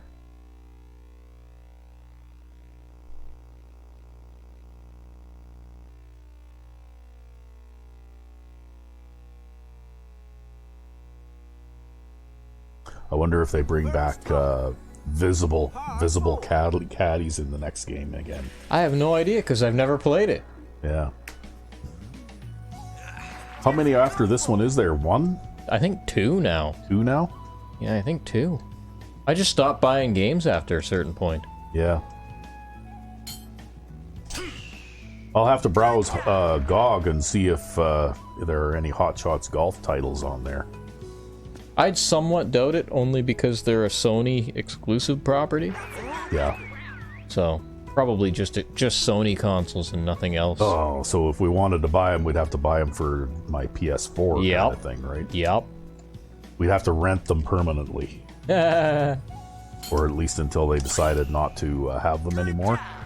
Well, I think you can still get Everybody's Golf, which is the next one, on physical copy. Yeah. Or is offline play still possible? I think. I'm not sure. Because that's the path that they're going now, right? Is that basically... Wow, that was a terrible effort. Basically, you aren't even going to... If you buy a next-gen console, whatever it is... Yeah, like a PS5 or something. It isn't even going to come with a disc drive. And you basically have to log on to your Sony account if you want to play any games at all, right? Yeah. That's the direction they're trying to go anyway. Yeah, well, everybody wants to go in that direction because then you have to rebuy your games every single time you get a new console. And they can expire your licenses that you pay for, because you're not actually buying the games, you're buying a license to play the games, and they can expire your license every time if they've got, like, hanger-oners that don't want to give up their old console with all their games on it. Yeah, that would be like me, right? And then, well, they can just resell your games back to you perpetually. How many discs do I have in that dresser there? It's got to be between PlayStation 1 and 2. It's got to be... Well, and oh god, how many do I have? The better part of 100. Yeah. Right? You know, like, that represents a substantial amount of money. Yep. We're definitely gamers, we are. And I can still play any of those games... Whenever you want. Whenever I want on my PS3 or my PS2. Right? Or even on your PC. In fact, actually, with some of these emulators, you can even stick the physical discs into your disk drive, because you actually still have an optical disk drive from way back, and run them off that. It's just nicer to run them from the hard drive is all. Yeah, well, it's nicer to run them off of the console. Yeah, well, that's the best case scenario, because then you don't get things like input lag. Mm-hmm. Wow, I just missed the impact zone there. That was terrible. Yeah, like this game, for example, is being played on the PS3. That's right. Being played on... It's funny, because we've got two PS3s here. We've got your PS3 and my PS3, but we brought yours my is a PS3. bit newer version, though, because I think you had one like mine at one time. Yeah, I did, and then I had the yellow light of death. Yeah, and then it cratered, so they replaced it on warranty, but they ended up giving you a different model or something. That's right. I think I had to have mine replaced once too, but I was fortunate enough to get the original one back. Well, I think they even like I still have my other one, and it's got Tekken Tag Tournament 2 stuck inside the machine. Oh, the disc is stuck in there? Yeah, and I just never bothered taking it out because I retired from fighting games somewhat shortly after that thing died anyways. Ooh. Oh. Nice touch. Sink this for a birdie. But yeah, that's where my Tekken Tag Tournament 2 disc is sitting. Yeah, I know I had one or two of those games too for my PlayStation consoles. Yep. But when I bought the PlayStation 4 console, I was first of all very disappointed that it didn't have backward compatibility. Well, the problem with them allowing mods on console is that then people had their expectations that it was actually going to be done properly. Right? Well, and then they totally hack-fucked it and took lazy shortcuts and decided to limit people's disk space and things like that. Well, it wasn't even that. I was talking about backward compatibility. Oh, right? yeah, no, they... Like, I can't put my, like, PS1 copy of Hot Shots Golf into my PS4. No, but you can into your PS2 and PS3. That's right. Although on the I believe on the PS3, they're played, PS1 games and PS2 games are played through emulation. Yeah. But they're still played off the disc. And they should have done that for the PS4 and beyond, too. I mean, that's another one of the reasons why I didn't buy a PS5 when they came out, too. Yeah. Because, as it is, for this PS4, I've got, like, 2 games for it, because games are so expensive that I can't afford to just... throw money at it in order to do that, right? Yep. And since the thing can't be used to play any of my old games like this, You just don't use it. well, yeah, I just don't use it. I haven't turned it on in a couple or 3 or 4 years, maybe, right? Yeah. Because I have the games that I got for it on PC as well, right? I think I got, well, one of them, I think I got one of the Red Dead Redemption games on the PS4, and Fallout 4, and basically that's about it, right? Yeah. And I tried out the Red Dead Redemption thing, and I, didn't really care for it all that much.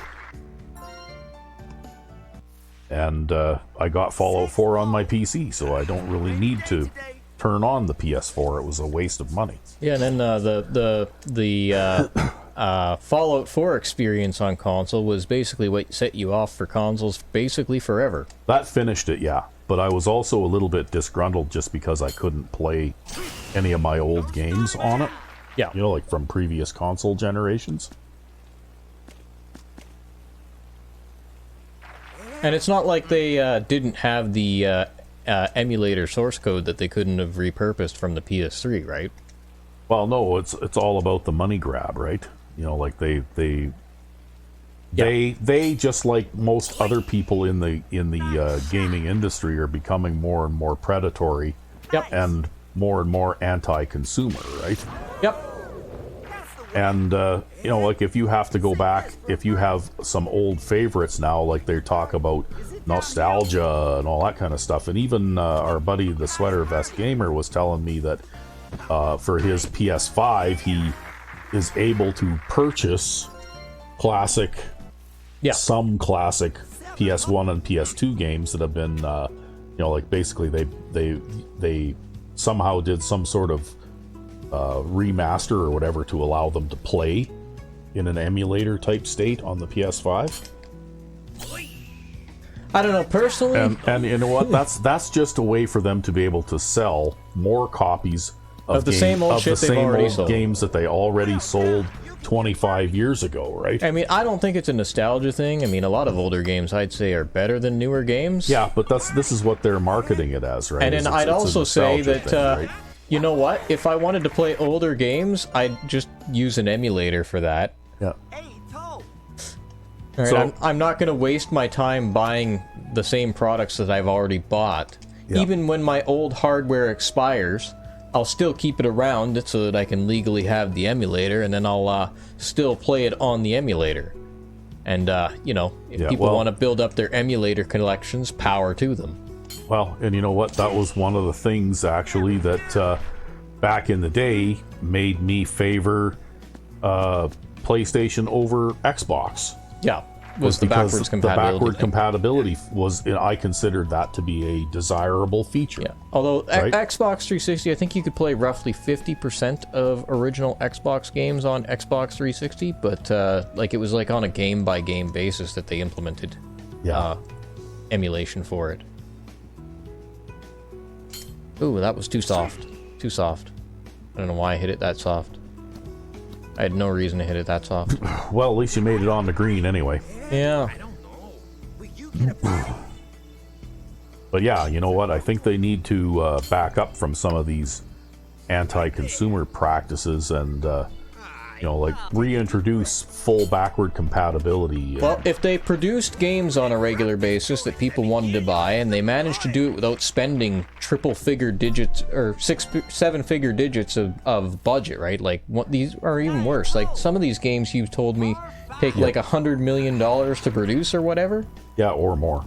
And it's like, no, go back to the old days. People would be happy with a game that looks like this. Well, the thing is, they weren't cranking one of these out every year either, right? Like, usually it would be 2 or 3 years between Shots Golf games. Although, to be fair, with modern technology, if this was the standard you were aiming for, you probably could crank one of these out every, year.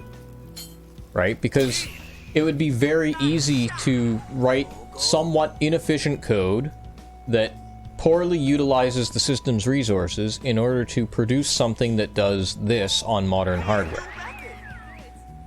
Because a lot of the effort that goes into developing something like this is a very, very probably tightly knit experience that was very well optimized in order to look as good as it does for the PS3, and in order to run as smoothly as it does for the PS3. And you could probably do this on modern hardware very, very quickly and very, very roughly if you were willing to accept certain compromises with the quality of your software. And with the amount of resources that we have on machines these days, and yeah, I know we're kind of in a RAM shortage crisis right now, but hopefully that'll pass someday once AI finally dies. But, you know, with the amount of resources that many of our machines that we game on have these days... Did you just put that in? I did. You did. There's no reason why you couldn't produce something like this for relatively cheaply and affordably, right? And again, I mean, you have to keep in mind your main costs are going to be your sound design, your art design, things like that, but you should be able to take, especially a pre-existing code base and crank something out of this quality relatively cheaply if you're a big company like Sony. Yeah. Right? Not everything has to be like super ultra realistic next gen whatever, right? I honestly don't think that most people care about that at the end of the day. There's a small subset of people who really, really like their eye candy, but most people who play games, I think they just want something fun to play. Well, I think this looks pretty good. Well, it looks pretty good and it's fun to play, and I just shanked the crap out of that. Yeah, you did. At least you cleared that bunker. You might might have cleared- roll onto the fairway. Not Almost. quite. Almost.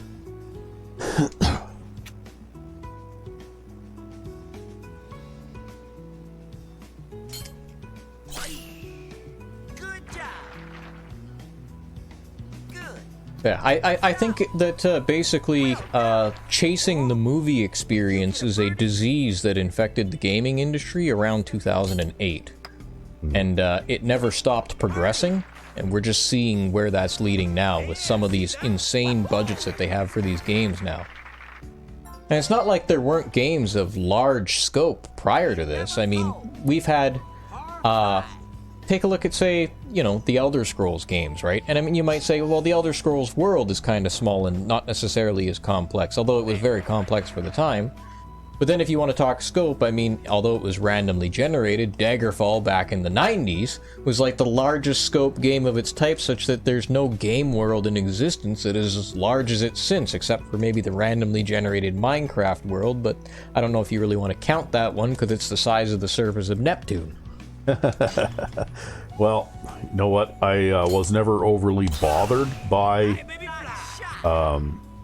the size or lack thereof of the game settings for Oblivion, for example, or Skyrim. I thought that the settings were plenty large enough. Yeah, well, But Daggerfall is... But I really think that what they should have done is not necessarily try and pack everything into a huge, gigantic game world like Daggerfall. Which is the size of Great Britain. But they could have a team in place that makes gameplay expansions. Yep. They could still have them to this very day. Yeah, they could know, perpetually support the titles by just producing new content for them. That's right. And you know, like basically amateur modders do a lot of that kind of thing. Like you know, like a mod like AHO, for example, for Skyrim. Yeah. Which is an adventure mod that you know, probably adds 20 or 30 hours worth of playable content. Well, I also want to say just to add on to the point that I was saying, like with a lot of indie developers these days that make some very good looking games. I mean, a lot of them will buy pre-made assets and use those in their games, right? Yeah. And you end up with something that looks as good as this with pre-made assets in a pre-made game engine that they went and picked up, Unity game engine or the Unreal game engine, are the two big popular ones that independent developers like to use. And, you know, they're like 1 guy, 2 guy, maybe 3 guy teams, and they produce something as high quality as this. I'm sure that a big corporation like Sony could do better, if they really wanted to. Yeah. Well, and it's the same thing with, like I said, with something like Skyrim, right? But I just wanted to make that point, though. Instead of producing Anniversary Edition and all that other kind of stuff where you basically, you know, like try and sell updates to people's existing games, well, just add more content to what's already there. Oh, and I just wanted to make that point so that people know that I'm not just like talking out my ass in terms of like, oh well, Sony should be able to produce something like this. It's like, well, independent game developers these days with modern game development tools and access to a market of pre-made assets can already make things like this in a few short years. So surely Sony could actually pump something out with their 200-man development teams in a year. Yeah. Well, and you know what? Keep selling those expansions to the games too, right? Because, you know, like if you look at, for example, Dragon Age Origins, they had a couple of fairly major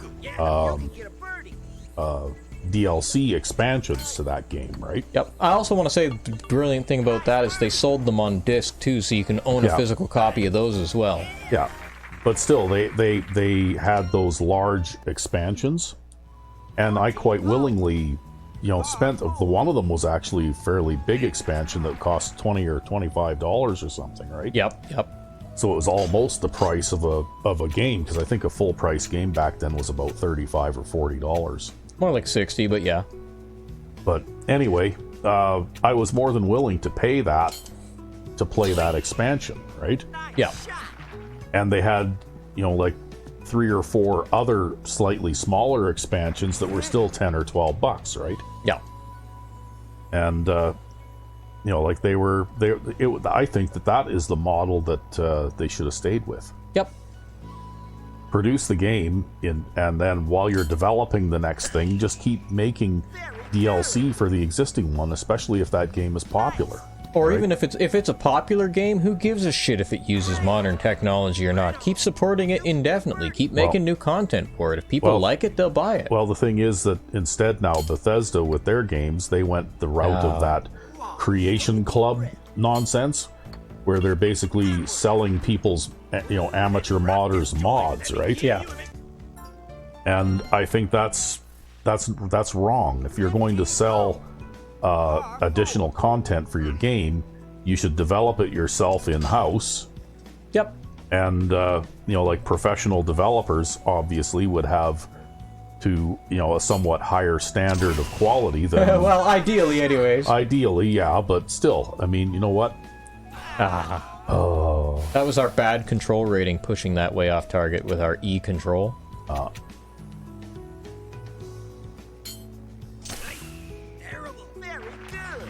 But still, I mean, you know what? I like the Fallout 4 game so much that... You're still playing it today? Yeah, I'm still playing it today. With mods and stuff, of course. Literally, you probably played it today. Like, as in actually today. No, not today, but yesterday I did. Oh, well, there you go.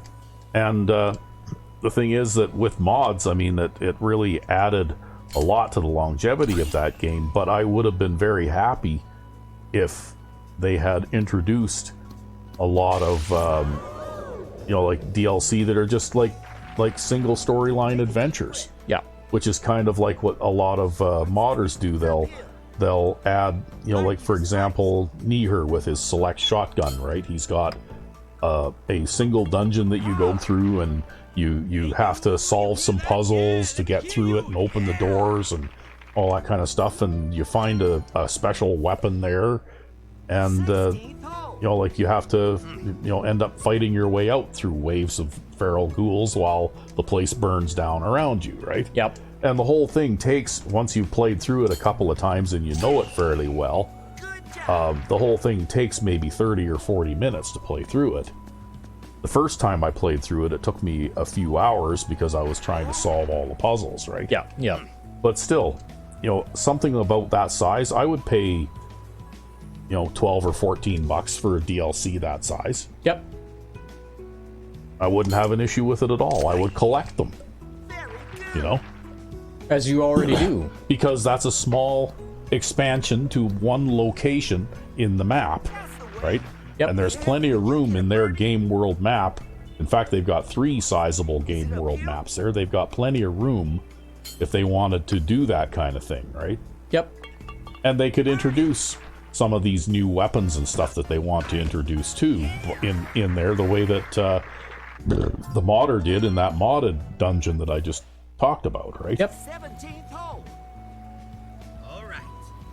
But instead, they've got to screw around and take these shortcuts Yeah, you know And- that was a decision made by corporate. You totally know. Yep. That certainly wasn't the developer's idea.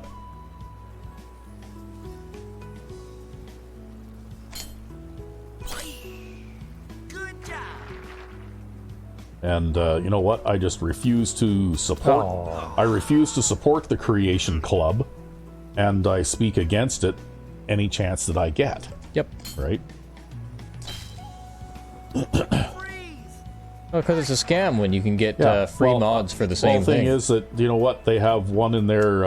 The sweater vest gamer. He is a console guy, right? So Yeah. he has a limited access to mods. Yeah, let me hear And that means that he does in fact buy some of the Creation Club Yeah. stuff. And he was telling me and actually showed me some of the stuff that he got from there. Yeah. And one of the things he got from there is playable video games. Yep. You know, like those holotapes that you can pick up that you can play on your Pip-Boy, right? You know, of Red Menace or whatever. Yeah. Well, if you buy them from the Creation Club, you can get upright style video game consoles that you can plug these holotapes into or play, right? Yep. Well, I got a mod that does exactly the same thing off the Nexus for free. Yeah. I and didn't have to buy it, and it's exactly the same thing. And it was probably it's developed basically- before the Creation Club, too. Oh, I don't know. I never checked, but you know what? Ooh, I just hit that in the water. No, I hit that out of bounds. You hit that tree and then No, hit it in the water. I don't think there's a drop zone, too, so I have to hit this again. But I can play, Red Menace or whatever on these upright video games that I can build myself. I got the mod for free. Same thing. There's one other one for working. Oh my god, I just hit that in the water again. Yeah, I'm gonna have to start calling you Tin Cup here. Yeah, well, I didn't think that tree was that tall. That's a really tall tree, okay? Yeah. Just play around it there, Tin Cup. Fuck. You've already ruined your round now. That's a really tall tree. This is why I like my high shot trajectory. I probably could have made Yeah. that with Gravity Rush Girl. Yeah, Damn. You've ruined your round now. Yeah, well, this is like going to be a triple bogey. Because of that. No. That's why you have high shot trajectory. I can't believe what I'm gonna High shot trajectory. Yeah. I still won by like Yeah, over 10 you shots. still won the tournament, but yeah, you that cost you. Yeah. Well, the first shot I hit was just badly hit, so it was just like, well, the first shot was badly hit, let's try that again.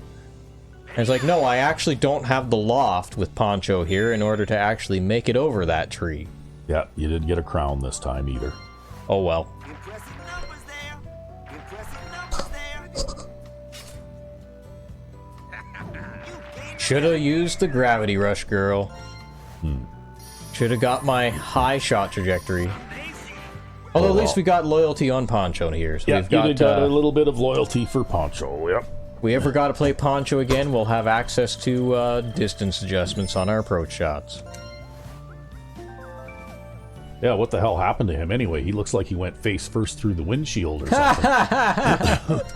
Got a big scar in the middle of his forehead and a missing tooth and one eye's bigger than the other. And, Yeah, who knows? Who knows, man? Just a crazy looking guy. yeah. But that's it for this time, I think, because that was the last tournament in this series. So, next time we'll be coming back and we'll be doing another new course, La Provence. Wow. I guess it's like a French course or something? Well, the way that name is made, it would kind of indicate that. Or some shit. I don't know, maybe it's in Corsica or something, I don't know. Who knows? Anyway, I guess we'll find out next time. Indeed. Until then, I'm RecV5. and I am Sandman99. Have a good one.